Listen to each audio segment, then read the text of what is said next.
¿Cómo están? Buenas noches. Bien, bueno, gracias por atendernos. Y nosotros hablamos el año pasado cuando presentabas Sí, una biografía del presidente Javier Milei. Y sí, ahora sí, así es. publicaste 101 argumentos contra la izquierda, que es una selección de artículos periodísticos que vos publicaste y que tiene el prólogo de Milei. Contanos de qué Sí, se trata tu nuevo libro. a ver, yo siempre fui, honestamente, y esto lo cuento en el libro, siempre fui reacio a los libros que son compilaciones de artículos. Nunca me gustó la cuestión porque muchas veces uno se encuentra como por ahí con cosas que por ahí mucho no tienen que ver. Y que bueno, que como uno escribió mucho, ya está, como salió en coyuntura, va un libro. Eso era como mi idea a priori. Ahora, ¿qué me pasó a mí con mis primeros 10 años de oficio? En los medios que escribo, sobre todo en el Pan Am Post, además de la coyuntura, he escrito mucho de historia, de filosofía, de análisis político, pero en cuestiones, no sé, por ejemplo, cosas que tienen que ver con la censura en la Unión Soviética, artistas como Julio Iglesias, por ejemplo, ¿no? Entonces yo decía, se cierra mi primera década en el oficio y aunque he escrito el 70-80% de coyuntura, todas estas cuestiones, cuando, no sé, si estoy analizando un libro de la década del 20 de economía, no quisiera que esto vaya como a saco roto, ¿no? Entonces, me tomé la molestia de hacer todo el recorrido, que al fin de cuentas en tiempo de trabajo creo que terminó siendo más que escribir de vuelta, y pude rescatar esta los artículos conceptuales de una década de trabajo. Así que, y con relación al primero, más allá de los resultados electorales, los que estamos convencidos que la discusión política requiere una batalla cultural, donde por primera vez se le está ganando a la izquierda ciertas banderas como la música, como el rock, como la alegría. Hay que seguir con los argumentos, no hay que dormirse en los laureles, así que una humilde contribución en ese sentido. De hecho, vos formás parte de la banda presidencial que tocó en el Movistar Arena, así que esto que vos decías del rock, de la alegría, cuando fue Sí, el cierre de campaña, digamos, mucha gente dudó, lo cuestionó, pero finalmente dio resultado ese tipo de actos políticos. es ex post, ¿no? Me Ajá. quedo, uno siempre quiere leer lo que a uno le gusta. Hay inclusive mediciones que dice que la campaña levantó ahí, ¿no? Pero uno nunca sabe. La cuestión es que, más allá de que haya sumado, el kirchnerismo y la izquierda suele pelearse con hombres de paja. O sea, te describen un enemigo, un conservador con naftalina, antipatriótico, aburrido, y se pelean con ese hombre de paja, ¿no? Entonces, poder demostrar que uno está parado en otro lado, les molesta, ¿viste? Los saca. Entonces, más allá de lo lindo que fue tocar ante, te imaginarás, porque los que estamos arriba del escenario, si bien tenemos el oficio de tocar hace 20 años, 30 años, algunos, nunca nadie se imaginó que iba a estar tocando ante 14.000 personas, ¿no? Pero se disfruta mucho esa cuestión de que los kirchneristas y la izquierda como que se sienten como, nos corrieron tanto y tan bien ellos tantos años, y uno oyendo con los argumentos por atrás, que están como, les cuesta dar esta discusión, y en lo personal yo lo disfruto mucho, ¿no? Pero siempre, no hay batallas ganadas, todo temporal, por eso hay que seguir escribiendo y por eso hay que seguir apostando a la batalla cultural. Y una cosita más de ese recital, que no solamente Sí, vos tocabas, no sé, la guitarra o el bajo el creo, Vasco, ¿no? El sí, bajo. Y tu sí. esposa, Ana Tamaño, estaba en los coros. Es decir, que la pareja Sí, estaba arriba del escenario. en los coros estaba Ana, estaba Lilia Va, y Lemoyne, la cantaba batería también Ana, sí. estaba Berti Venegas Lynch. Bueno, Ana puede que de los que estén arriba del escenario sea la única profesional, porque bueno, además que es abogada, es Ajá. docente, es profesora de canto, ¿no?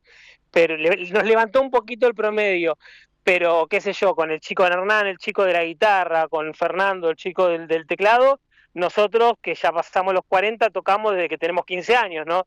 Entonces somos tres personas que nos entendemos mucho, y lo mismo el senador electo Joaquín Benegas Lynch con Berti, que musicalmente se conoce mucho, así que un lindo grupo humano, de gente que tiene una muy linda relación, porque disfrutamos mucho tocando juntos, así que me parece que salió bien. Ahora veremos cómo sigue la aventura musical, ¿no?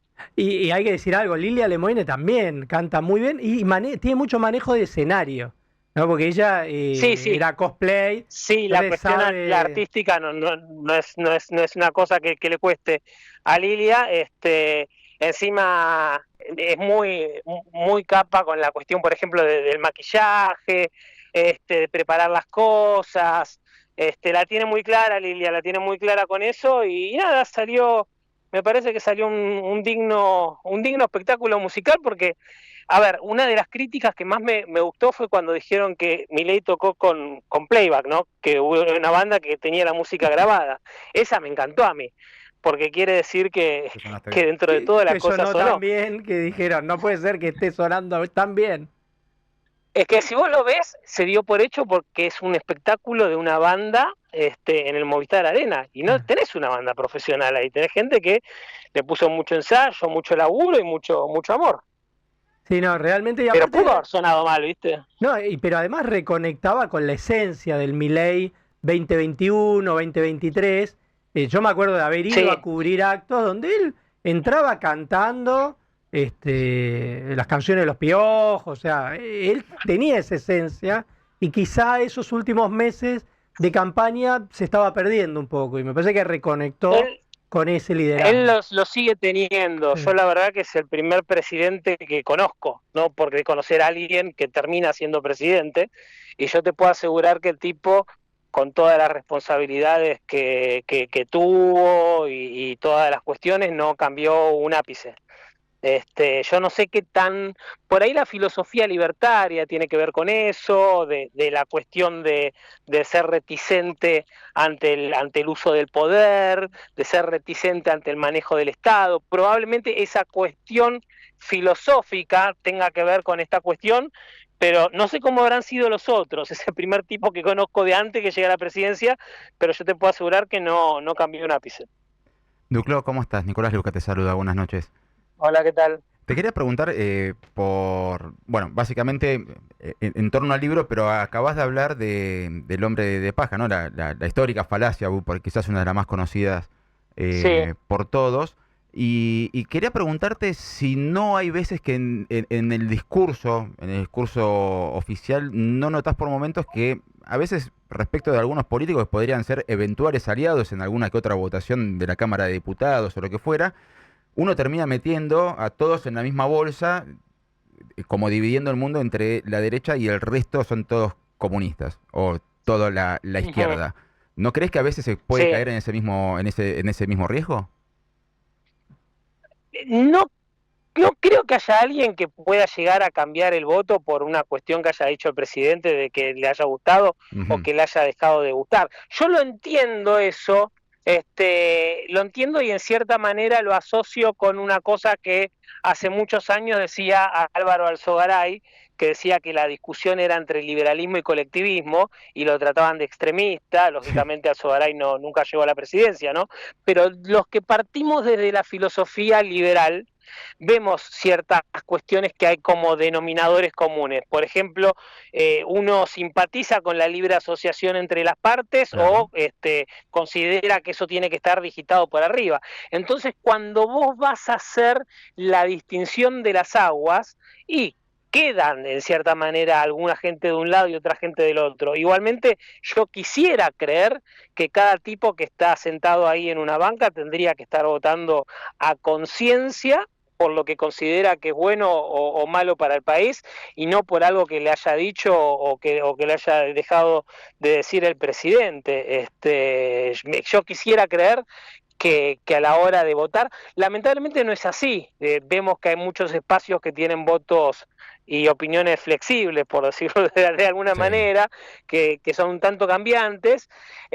No es lo que yo comulgo, o sea, lógicamente cuando los votos están de un lado que a uno es el lado que uno quiere, lógicamente lo celebra, ¿no? Pero a mí yo concibo la política desde otra cosa. A ver si Alejandro, no sé si leíste mi parte de lo que es la revolución que no vieron venir, cuando yo hablo de la línea de los legisladores que a mí me generan respeto. Yo no empiezo con un conservador, sino empiezo con Juan B. Justo. Ujú. Sigo con Juan B. Justo, sigo con Alzogaray, sigo con el tucumano José Ignacio García Hamilton. O sea, yo concibo la política como una cuestión más de principio, ¿no? Pero bueno, hay gente que tiene votos según la corriente, Y, ¿no? Me y- parece que eso no aporta. y te puedo hacer una pregunta desde tu opinión, desde tu criterio ideológico. Sí, Si me lo permitís, ¿no? Hablando de izquierda y derecha, el liberalismo clásico que supuestamente venía por encima y que termina nutriendo de algunas cosas, que la izquierda toma lo que le conviene y la sí, derecha también, y uno termina por ahí charlando de economía con unos y de cultura con otros, porque es como que no termina perteneciendo a ningún lado. Pero sí. en estos nuevos años que vemos un discurso liberal y de derecha, por ahí los que no estamos muy inmersos en cuestiones ideológicas y de libros y de doctrina, nos preguntamos, che, pero al final, ¿el liberalismo es de izquierda o de derecha? ¿Dónde está el conflicto? Si vos lees el libro donde yo digo los argumentos contra la izquierda, una de las cosas que te vas a encontrar adentro del libro es que yo descreo de la diferencia entre la izquierda y la derecha, Apa, pero sí, pero a ver, hay una cuestión, la comunicación y el lenguaje hicieron para que nosotros nos comuniquemos. sí, Por eso, por ejemplo, lenguaje inclusivo es poner el carro delante del caballo, porque no oficia a facilitar una comunicación, sino que oficia más a un criterio filosófico o caprichoso. Entonces, a ver, tenemos que hacer un poquito de historia, porque siempre tenemos que aportar un poquito del debate. Si hablamos de izquierda y derecha, tenemos que ir a la Revolución Francesa. sí. Cuando nos vamos a la Revolución Francesa, vemos que los que estaban a la izquierda en el Parlamento, eran los que buscaban terminar con las prerrogativas y los privilegios de los conservadores, que eran los que estaban a la derecha. Sí. Entonces, antes de la deformación, si uno quiere rescatar el espíritu de la revolución, si uno puede separar entre una idea y Robespierre, el terror o lo que sea, si uno apunta a la cuestión de ir en contra del privilegio, el liberalismo es la primera izquierda. O sea, el liberalismo tiene un nacimiento en la izquierda, en el momento donde se separan las categorías políticas. Ahora, ¿por qué pasa que uno entiende que el liberalismo termina siendo la derecha? Y porque el socialismo, con su exitosísima campaña de infiltración en Occidente, dentro de hasta la KGB, y los brotes de la KGB han sobrevivido incluso al mismo derrumbe soviético. Han planteado la idea durante el siglo XX que lo conservador era la democracia liberal y que la izquierda, que era el nuevo factor revolucionario, era el socialismo. Entonces empezó a hablar en esos términos, y el socialismo es el que se puso a ellos en el lugar de disruptivo, y a la democracia liberal lo pone en el lugar de la izquierda conservadora, que vendría a ser como el heredero del antiguo régimen. Es una discusión, si querés, retórica, porque si Sí. uno está en Estados Unidos y dice que es conservador, uno sabe dónde está parado. Ahora, Ujú. si uno está en Cuba o en Corea del Norte y es conservador, ¿qué es? Comunista. ¿Me entendés? Entonces, más allá del título, que lógicamente apunta a vender, a un título marketinero, nuevamente dentro de la página te vas a encontrar que no es, si uno quiere simplificar una cuestión puede caer en esos términos, porque lo importante es la comunicación, pero el trasfondo siempre es individualismo, colectivismo, libertad, coerción. Esas son las verdaderas categorías, y no, para mí la cuestión de izquierda y derecha no dice mucho, a pesar de que muchos jóvenes, incluso dentro del mileísmo, como reacción natural ante un status quo izquierdista o autopercibido como izquierdista, se han o se reconocen como derecha. Yo que tengo 44 años, voy para los 45, para mí en mi juventud la izquierda era una cosa, la derecha era una cuestión nacionalista, con olor a naftalina, nunca me imaginé cómo ser, bueno, cada uno ubicará a donde quiera. Mis amigos conservadores piensan que yo soy de izquierda y todos mis conocidos de izquierda me ven a mí a la derecha, ¿no? Pero Ahora, me parece que lo importante es hablar de otras cosas. también lo que pasa es que muchas veces el liberalismo argentino estuvo metido en dictaduras. Entonces, también pasó eso, que el liberalismo argentino no siempre fue liberal de la tradición ideológica que vos mencionás, sino vos decías, por ejemplo, Álvaro Alzogaray, que fue Sí, ministro de Juan Carlos Onganía, de José María Guido, y embajador, bueno, después sí, es decir, digo, fue ministro de Industria de Pedro Eugenio Aramburu, ¿no? De una dictadura, gobierno militar. Fue después ministro de Economía de José María Guido cuando derrocan a Frondizi. Es decir, que tiene una trayectoria en ese sentido. y, La persona que vos también mencionás del liberalismo, muy y también el único, vinculada a dictaduras también. y también hay que decir, el único dirigente de todo el espectro político que se manifestó en contra del golpe de 1976. El único que dijo, ojo con dejar que el peronismo salga como, como víctima, porque se tienen que hacer cargo del desastre que hicieron, y una semana antes del golpe del 76, el único dirigente político de peso en la República Argentina que se manifestó en contra del golpe fue Álvaro Sogaray. El tema es que, Y a después ver, hay terminó una aliado de cuestión, Menem, fue diputado muchos hay, años. Es decir, después hizo la hay una alianza cuestión. con el menemismo, ¿te Sí, acordás? bueno, Cuando eso gobernó Menem. creo que eso fue el error que terminó dilapidando el capital de la UCD, que termina con el mismo partido de la UCD. Yo creo que, a ver, lamentablemente la historia política del siglo XX en la izquierda es compleja, y si bien uno puede decir, bueno, ¿cómo podemos agarrar y ubicar a un Álvaro Alzogaray que fue funcionario de algún gobierno de facto? Y lo cierto es que también tenemos que decir, pero no es en defensa de la cuestión, sino para mirar la película completa. El proceso del 76 hubiese sido imposible generar la gobernabilidad a nivel territorialidad sin las intendencias de los cientos de intendentes radicales y los cientos de intendentes peronistas, ¿no? Entonces, lo que me parece que uno puede hacer como para valorar esa cuestión es cuáles fueron las políticas que se implementaron, qué sirvió, qué no sirvió para el país, y lamentablemente por lo menos desde 1930 en adelante, el saldo general es muy negativo. Es Y, muy negativo y de la política en su conjunto. sí, nada, y te traigo, sí, yo coincido con vos en eso, que desde el primer golpe de 1930 la Argentina entró en un declive pronunciado. Y te quiero traer a la actualidad, Pero viste, sí, no, déjame cerrar con esta sí, dale. cuestión. Pasan cosas como que la historia es como más benévolo con algunos que con otros, porque sin justificar bajo ningún punto de vista lo que fue la interrupción democrática del 30, ¿en cuántos colegios se estudian los ataques brutos directamente que tuvo con respecto a la constitucionalidad el segundo gobierno de Irigoyen? No se estudia, no se sabe, hay que buscarlo en libros, incluso hay que tener posiciones muy críticas, porque hasta uno tiene que buscar hasta información en textos de apologistas del golpe del 30, ¿no? Pero eso no se ve. El peronismo que hoy señala con el dedo con respecto al gobierno de Milei, no hace falta terminar ni justificando los bombardeos de la plaza del 55. Eh, el gobierno de Perón, a partir de la modificación de la Constitución, donde termina, por ejemplo, con la propiedad privada, se convirtió en una dictadura. Pero no digo, no miremos el 55, dejemos de hablar de los bombardeos. ¿por qué no podemos hablar de las dos cosas? ¿Me entienden?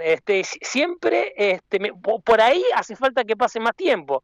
No lo sé, pero me parece que ese balance tan negativo del siglo XX, me parece que tenemos que mirarlo por ahí sin bandos, sin ideología, pero bueno, por eso mismo en este libro hay una parte toda dedicada, miren, como todo tiene que ver con todo, A que ver. es lo que no te enseñaron acerca de la historia argentina. Tengo un capítulo que he dedicado a estas cuestiones. Y no, y yo también te decía de traerlo a la actualidad, Sí, porque, bueno, la consigna que le estamos preguntando a los oyentes es, ¿qué opinás del juicio oral y público, los cuadernos de las coimas?